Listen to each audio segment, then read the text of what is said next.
नमस्कार विद्यार्थियों। हम कर रहे हैं कांग्रेस में उदारवाद पर चौथा व्याख्यान। कांग्रेस यानी कि भारतीय राष्ट्रीय कांग्रेस, जिसकी 1885 में स्थापना हुई थी। भारतीय राष्ट्रीय कांग्रेस की 1885 से 1905 तक के समय को एक उदारवादी विचारधारा के रूप में देखा जाता है। इस संबंध में हम 3 व्याख्यान कर चुके हैं। विगत व्याख्यान में हमने दादा भाई नौरोजी,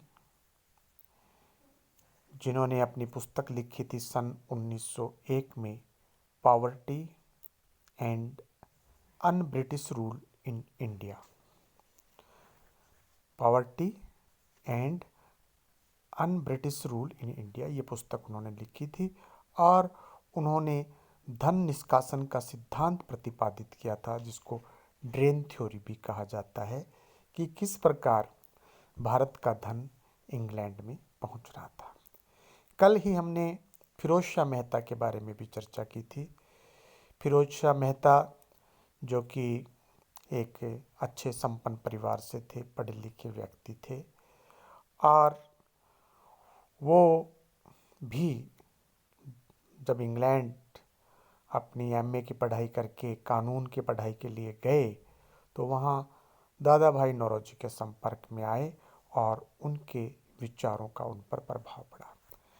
ब्रिटिश सरकार उन्हें एक जज का पद देना चाहती थी, लेकिन आपने पद स्वीकार नहीं किया और सार्वजनिक जीवन में आप आ गए और फिरोज शाह मेहता को भी एक प्रमुख उदारवादी नेता के रूप में देखा जाता है। आज हम चर्चा प्रारंभ कर रहे हैं सुरेंद्र नाथ बनर्जी, जिनकी टाइमिंग 1848 से 1925। सुरेंद्र नाथ बनर्जी का जन्म 1848 में हुआ, कलकत्ता में हुआ। उनके पिता डॉक्टर थे। भारत में ग्रेजुएट करके सुरेंद्र नाथ बनर्जी आईसीएस की परीक्षा पास करने लंदन गए और परीक्षा उत्तीर्ण की। 1871 में वे बंगाल के सिलहट में सहायक दंडनायक के रूप में नियुक्त हुए, परंतु भारतीयों के साथ अंग्रेजों की भेदपूर्ण नीति से विक्षुब्ध होकर उन्होंने राजकीय नौकरी छोड़ दी, सरकारी नौकरी छोड़ दी और सार्वजनिक जीवन में आ गए। उन्होंने 26 जुलाई 1876 को इंडियन एसोसिएशन की स्थापना की। इस संस्था को उन्होंने देशव्यापी बना दिया। इससे कांग्रेस को भी आगे बढ़ने का अवसर मिला। बनर्जी का जो राजनीतिक जीवन है, बनर्जी का जो राष्ट्रवाद है, इटली के मैजनी से प्रभावित था। विद्यार्थियों, हमारे राजस्थान में एक क्रांतिकारी हुए जिनका नाम ठाकुर केसरी सिंह बारट है। वो भी इटली के मैजनी से प्रभावित थे। सुरेंद्रनाथ बनर्जी इटली के मैजनी को अपना गुरु मानते थे। 1913 में इंपीरियल लेजिस्लेटिव काउंसिल में निर्वाचित हो जाने के बाद उन्होंने राजनीति रूप में खुले रूप से भाग लेना प्रारंभ कर दिया। जब ब्रिटिश सरकार ने इंडियन सिविल सर्विसेज में की जो परीक्षा में बैठने की आयु 20 वर्ष से घटाकर 19 वर्ष कर दी, तो वे बड़े तकलीफ में आए और अपनी इंडियन एसोसिएशन के माध्यम से इसके विरुद्ध एक राष्ट्रव्यापी आंदोलन चलाया और उन्होंने देश भर में दौरा किया। देशवासियों से संपर्क बढ़ाने पर वे इस निष्कर्ष पर पहुंचे कि भारतीय भाषा, धर्म, जाति, एवं भौगोलिक क्षेत्र की दृष्टि से उत्पन्न भिन्नता के कारण जो परिणाम उपस्थित होता है, उससे राजनीतिक उद्देश्यों की जो पूर्ति है वो बाधा नहीं है। और उनको स्पष्ट हुआ कि अनेकता में एकता के दर्शन हैं। परंतु आपके राजनीतिक विचारों में जो पाश्चात्य प्रेमवाद है उसका दर्शन अधिक था। वे ब्रिटेन के मार्गदर्शन में भारत की प्रगति का स्वप्न देखते थे। उनका उद्देश्य भी दादा भाई नौरोजी व फिरोज शाह मेहता की भांति राजनीतिक सुधारों की मांग प्रस्तुत करना तथा अंग्रेजी शासन से प्रार्थना एवं याचिकाओं के माध्यम से नवीन सुधारों को लागू करवाना था। वे भारत में राजनीतिक एकता की स्थापना ब्रिटिश शासन का ही परिणाम मानते थे। उनका यह भी मानना था और कहना था कि हम विश्व के सबसे महान साम्राज्य के नागरिक हैं और विश्व के सबसे नेक संविधान की छत्र छाया में निवास करते हैं। पाश्चात्य प्रभाव से प्रभावित होने के कारण वे पाश्चात्य साहित्य को भारतीय राष्ट्रवाद का प्रेरक मानते थे। उनके विचारानुसार भारत में स्वतंत्रता व समानता के उच्च सिद्धांतों का प्रवर्तन केवल ब्रिटिश शासन ही कर सकता था। स्पष्ट है कि बनर्जी ब्रिटिश शासन को दासता का अभिशाप न मानकर विधाता का परम उपकारी विधान मानते थे। उन्हें अंग्रेजों की न्यायप्रियता एवं सदाचारिता पर पूर्ण भरोसा था। वे संवैधानिक विकास के पक्षपाती थे और अपने जीवन के दीर्घ काल तक वे इसकी वकालत करते रहे। उन्हें विश्वास था कि चाहे अधिक समय क्यों न लगाना पड़े, संवैधानिक पद्धति से ही स्वशासन प्राप्त होगा। उन पर मैकाले, स्पेंसर, बर्क, मील, फॉक्स, पिट आदि विचारक ये जो विचारक हैं इनके विचारों का प्रभाव था। सैद्धांतिक दृष्टि से वे नैतिक आदर्शवाद के पक्षधर थे। राजनीति में नैतिक आदर्शवाद का पुट लेकर उन्होंने इस सैद्धांतिक धारणा को प्रयोगात्मक बनाया। वे गीता में भगवान श्री कृष्ण के कर्मवाद से प्रभावित थे। अतः स्पष्ट है पाश्चात्य प्रभाव में पूर्णतया नियोजित होते हुए भी बनर्जी भारतीय संस्कृति एवं धरोहर को सर्वथा भूल नहीं पाए थे। रानी विक्टोरिया, जो कि इंग्लैंड की रानी, की 1 नवंबर 1858 की घोषणा में वे पूर्ण आस्था रखते थे। परंतु उनका कहना था कि भारतवासियों की प्रसन्नता ही ब्रिटिश शासन की सफलता की कसौटी है।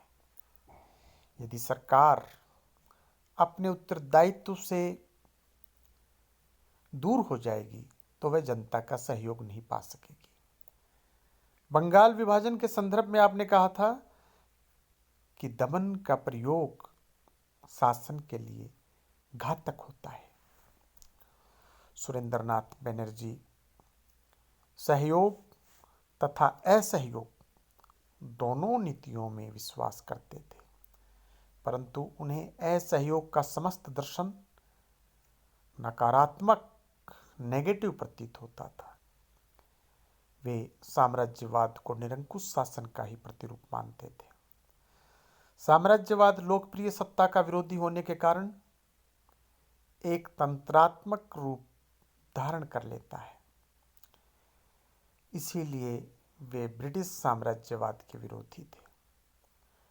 उनका मानना था कि ब्रिटिश साम्राज्यवाद केवल अंग्रेजी भाषी एवं अंग्रेजी रक्त के व्यक्तियों के लिए संगठन का प्रतीक है।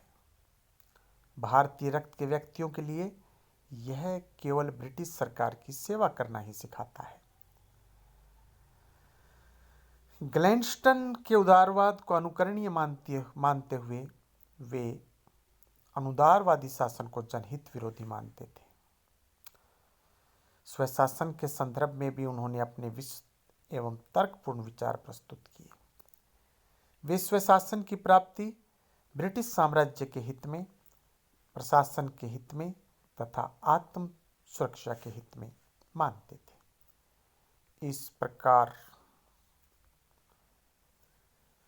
सुरेंद्रनाथ बनर्जी ने स्वशासन को आत्मरक्षा का साधन भी सिद्ध किया। स्वशासन के राष्ट्रीय लक्ष्य में वे जनता की नैतिक एवं आध्यात्मिक उन्नति मानते थे। उनके मतानुसार राजनीतिक हीनता की भावना नैतिक पतन को जन्म देती है। एक स्वतंत्र व्यक्ति की बुद्धि एवं आत्मा स्वतंत्र व्यक्ति की बुद्धि व आत्मा से समता नहीं कर सकती है। विद्यार्थियों, बनर्जी लगभग 50 वर्ष देश की सेवा करते रहे। उदारवादी होने के कारण अंग्रेजी राज को भारत से समूल नष्ट करने के विचार का उन्होंने समर्थन नहीं किया। लेकिन एक सत्य यह भी है कि वे गोखले और दादा भाई नौरोजी की भांति ख्याति प्राप्त उदारवादी भी नहीं बन सके, परंतु उन्हें शासन का समर्थन व विरोध दोनों का अवसर मिला। अंग्रेजी शासन द्वारा कारावास व अपमान भुगतने वाले वे एकमात्र उदारवादी थे। राष्ट्रीय आंदोलन में देशवासियों का नेतृत्व करने वालों में बनर्जी ही ऐसे व्यक्ति थे जिन्हें सर्वप्रथम मंत्री पद प्राप्त हुआ था। वे राष्ट्र प्रेम तथा संवैधानिकता के सदा अनन्य उपासक बने रहे। भारत में भारतीय राष्ट्रीय कांग्रेस की सफलता में उनका योगदान भी कम नहीं था। निस्संदेह बनर्जी के बिना भारत के राष्ट्रीय आंदोलन की जो कल्पना है वो असंभव सी दिखाई देती है। ये थे सुरेंद्रनाथ बनर्जी। विद्यार्थियों, अब हम बात करते हैं गोपाल कृष्ण गोखले, जिनका टाइमिंग 1915 तक है। और इनका जो विद्यार्थियों जो जन्म है वो 1866 है, लेकिन गलती में स्क्रीन से 1886 लिखा गया। आप कृपया गोपाल कृष्ण की जो टाइमिंग है उसको 1866 से 1915 समझें। इसमें गलत अंकित हो गया, प्रिंट गलत हो गया, आप इसको सुधार कर लेंगे। 19वीं शताब्दी के अंतिम चरण में जिन महान उदारवादियों ने अपने ज्ञान, उत्साह, त्याग, स्फूर्ति और साहस की ज्योतिर्मय किरणों से भारत में नवीन राजनीतिक चेतना तथा मानवीय संवेदना को जन्म दिया था तथा नूतन आशाओं एवं विश्वासों को भारत में प्रसारित करने का प्रयास किया था, उनमें गोपाल कृष्ण गोखले का नाम बड़ी श्रद्धा तथा इज्जत आदर के साथ लिया जाता है। उनकी महानता का आभास इस बात से भी किया जा सकता है कि वे युग पुरुष, अहिंसा के परम पुजारी व मानवता के उद्धारक थे। और अब अब इनकी महानता का आभास एक और तथ्य से विद्यार्थियों, जो सामने स्क्रीन पर लिखा हुआ है, उससे आपको आभास हो जाएगा, क्योंकि वे राष्ट्रपिता महात्मा गांधी के राजनीतिक गुरु थे। महात्मा गांधी उन्हें अपना राजनीतिक गुरु मानते थे और उनके राजनीतिक विचारों से प्रभावित होकर ही उन्होंने अपना राजनीतिक जीवन उन्हीं के पद चिन्हों पर चलकर प्रारंभ किया था। महात्मा गांधी अपनी सफलता का श्रेय उन्हें ही देते थे। उनके विषय में महात्मा गांधी ने स्वयं लिखा है कि यदि फिरोज शाह मेहता हिमालय की तरह ऊंचे हैं और तिलक महासागर की भांति गहरे हैं, तो गोखले मुझे पावन गंगा की भांति पवित्र दिखाई देते हैं, जो सबको अपनी ओर आकर्षित करती है। उनका स्थान जो मेरे हृदय में है वह अपूर्व है। विद्यार्थियों, यह स्टेटमेंट महात्मा गांधी का, मैं दोबारा इस स्टेटमेंट को आपको बताना चाहूँगा क्योंकि बहुत ही सुंदर महात्मा गांधी ने लिखा है कि यदि फिरोज शाह मेहता हिमालय की तरह ऊंचे हैं और तिलक यानी कि लोकमान्य तिलक महासागर की भांति गहरे हैं, तो गोखले मुझे पावन गंगा की भांति पवित्र दिखाई देते हैं, जो सबको अपनी ओर आकर्षित करती है। उनका जो स्थान मेरे हृदय में है वह अपूर्व है। ये गांधी जी का कथन स्वर्णाक्षरों में अंकित इतिहास में। दादा भाई नौरोजी, फिरोज शाह मेहता, सुरेंद्रनाथ बनर्जी, महादेव गोविंद रानाडे और ख्याति प्राप्त उदारवादियों में गोखले एक प्रखर राजनीतिज्ञ थे। उनकी श्रेष्ठ प्रतिभा का आंकलन मैनचेस्टर में उनके राजनीतिक भाषण के उपरांत वहां का जो एक अखबार है जिसका नाम है नेशन, उस समाचार पत्र की प्रतिक्रिया से जाना जा सकता है। समाचार पत्र में लिखा था, इंग्लैंड में गोपाल कृष्ण गोखले के तुल्य कोई कूटनीतिज्ञ नहीं है और गोखले ब्रिटिश के प्रधानमंत्री से भी महान हैं। उनका कोई सानी नहीं है। ये बात विद्यार्थियों इंग्लैंड में प्रकाशित होने वाले अखबार नेशन में उस समय ये बात जो है वहाँ के इंग्लैंड वासियों ने पढ़ी, जबकि मैनचेस्टर में उनका राजनीतिक भाषण हुआ था। उस बाबत राष्ट्रीय आंदोलन के उदारवादी नेताओं को सामान्यतया आराम कुर्सी के राजनीतिज्ञ समझा जाता है। गोखले में तो ऐसी किसी बात की कल्पना भी नहीं की जा सकती। देश के प्रति अटूट निष्ठा, तप, त्याग, लगन और सतत परिश्रम से वे राष्ट्रीय आंदोलन के अन्य किसी भी नेता से पीछे नहीं थे। लोकमान्य तिलक के शब्दों में, बहुत ही छोटी अवस्था में उन्होंने स्वयं को देश सेवा के लिए पूर्णतया समर्पित कर दिया और विविध रूपों में देश की अपरिमित सेवा की। विद्यार्थियों, यदि हम बात करें उनके जीवन परिचय की, क्योंकि ऐसे महान व्यक्ति के जीवन परिचय पर भी एक दृष्टि डालना एक आवश्यक है। उनका जो जन्म है 9 मई 1866 को महाराष्ट्र के रत्नगिरी जिले के कोतलुक नामक गांव में हुआ था।